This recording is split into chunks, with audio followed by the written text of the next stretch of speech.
Hi guys, welcome back to the Malena Edit. We are jumping into a college football week 2 recap, looking ahead to week 3. So much happened in week 2 and I am loving it. I feel like no game is a given this year. You're always on upset alert in college football and we know that. We know that each year, but this year just feels so good. I feel like we're on track for a complete playoff overhaul if things stay as they are. So let's really just ease into those hot takes and accept it for what it is today. I absolutely love it. I would love to see these teams really shake things up. Notre Dame isn't even looking too good there. So if the playoff stays as, talent stands today, it's looking like Alabama, Clemson, a second SEC team in Georgia, and maybe Oregon pulling in for the Pac-12.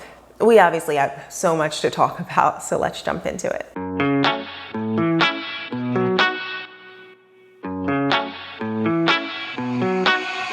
Starting things off with Oregon at Ohio State, the upset of the weekend. Good on the Ducks for this one. I think they played a better game from start to finish. I think Joe Moorhead, obviously, everybody's been talking about it, called a great game. He sees what's working against that Ohio State defense and calls it again and scores again, right? That's how you call a game. I feel like Ohio State kind of just went into it knowing they had more talent, or I guess players with more 4 or 5 star players on their team. I'm not sure what the mindset was, but it was almost inexcusable because the Buckeyes have the talent to win and Oregon was down 5 defensive starters or something like that. Good on them for having the depth there to be able to keep playing through it. But Ohio State has more than enough talent. They absolutely should have gone in and won that game. Jackson Smith and Jigba, it was a good game for him, but his team wasn't able to get the win. So it's unfortunate that might get lost kind of in this big loss. Again, back to Joe Moorhead's offense. I was kind of wondering why I hadn't heard of Anthony Brown before this game, and then I realized it was just because that Ohio State defense wasn't playing that well. I'm not sure if it's play calling or if it's because they lost quite a few starters to the NFL. Whatever it is, definitely need to get that fixed for them. And then CJ Verdell, always forgetting about him coming out of the West, coming out of the Pac-12. But I have to remember because every time I see him, I'm like, this guy can move. He's good. But good on the Ducks. They deserved this win. Because of the region that I live in, I feel like it's important to touch on that Texas at Arkansas game. I knew that Arkansas was going to be in this game, but I absolutely did not expect that. It just looked like no morale on Texas, no complete culture overhaul needed. They have some work to do, especially entering the SEC. Bigger credit to that Arkansas team. I knew that they were a team that was more than capable, but it's so exciting to see them actually pull it off. I feel like they're going to give teams fits. They're not just, a rollover team in the SEC anymore. Love that for them. Good on Sam Pittman and those guys. It's like refreshing to see that kind of change. As for my thoughts on Washington at Michigan, I still don't know what to expect from this Michigan team this year. I don't know that I trust them. I'm happy for them getting the win, but I need to see some more over these next couple of weeks before I'm, writing them into being able to compete with Ohio State this year, even though they just came off a disappointing performance.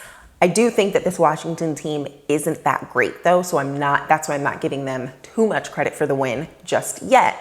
When we talk about the Pac-12 and my thoughts on the teams that lost this weekend, so we see UCLA coming up strong with a big performance, same with Oregon. Just keeping my eye on what the rest of the Pac-12 is doing because it's important when you have Washington, Utah, and USC losing. Washington needs to make adjustments on offense for sure. Utah, BYU, I didn't watch that game, so I'm going to have to go back and look at it to know what my thoughts are on that. And then for USC. When I think of USC, I think of that team that I saw last year that kept winning, eking through at the end of these tight games, and they never looked like the better team to me last year. So I think that it's refreshing almost. Not that I ever want to see a team lose or, kids not do well. But it's refreshing to see them actually take home the L because I knew that's the team that they were. Every time I watched them last year, I did not think, wow, what a great team. I was like, well, how did they win that? That's very frustrating. So I think that we're seeing them take the L's that they should be taking. Iowa at Iowa State. My only takeaway from this game is that Iowa defense is so dang good, but they're not going to be able to win in bigger games without an offense. So they need to get an offense. Why does everybody, it's 2021. Why?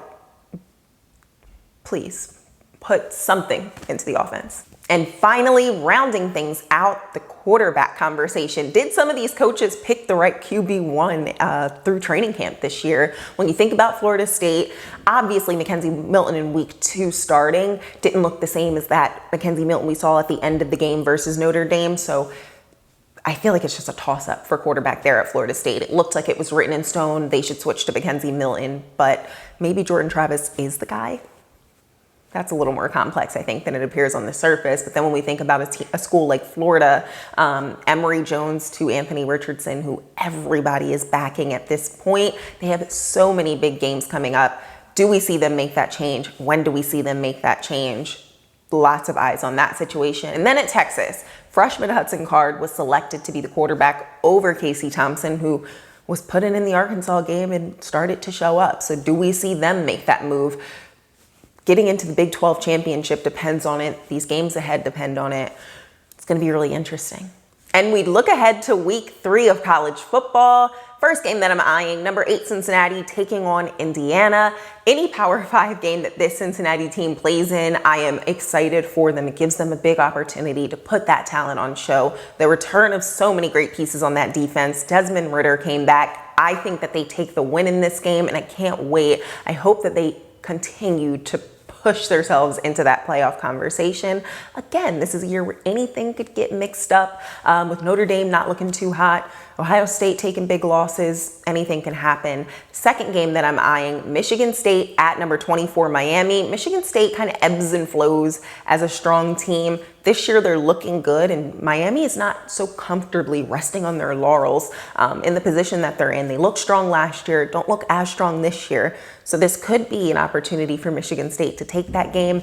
And finally, number 1 Alabama at number 11 Florida. Do we see Florida make a change at quarterback? Obviously, Alabama looks like they're comfortably holding on to that number 1 spot this year. That's all I've got for you guys today. Let me know what games you're going to be watching this weekend. I feel like this is going to be another fun weekend to see some teams kind of that are on rocky ground. Maybe we'll actually get some team identities going into week 3.